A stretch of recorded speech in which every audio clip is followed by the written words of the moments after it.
guys! Nandito na naman ako para sa ating next video ng paggawa ng cake. Ngayon naman ang cake natin ay 2 layers cake. Kitang-kita nyo naman paano ko ba ginawa yan. Okay, boss, intro! Welcome to my channel mga bossing. Ayan, sa mga hindi pa nakasubscribe, subscribe na sa aking channel, i-like ang video at syempre huwag niyong kakalimutan ang notification bell. Ano pang inintay natin? Let's go! Syempre, ayan, coveran natin ang ating cake, ang ating first layer. Then ito ay light blue dahil isprayan natin to ng pangkulay. Kailangan po spray para matingkad ang pagka-blue.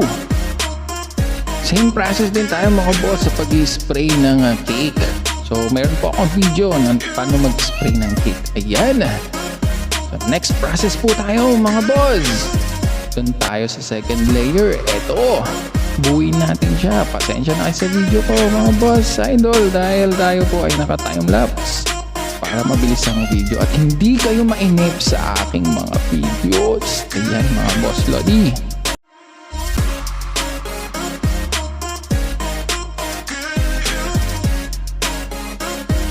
So ang top layer natin, color white.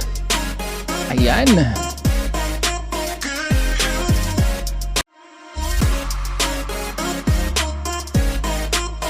At dyan, na-sprayan ko na ang first layer ng cake natin. Lalagyan na natin ng beads sa ilalim para magmukhang yayamanin. Ayan mga boss Lodi, isa-isa nating ilalagay ang mga dragis na kulay gold. Ito bossing ang tagal ng proseso.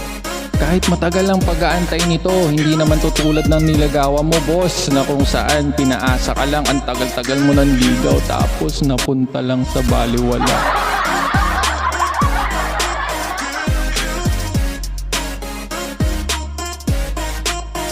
Next natin yung second layer, lalagyan natin siya ng dowel para hindi siya lulubog kasi mabigat dyan, mas mabigat pa sa naging ex mo.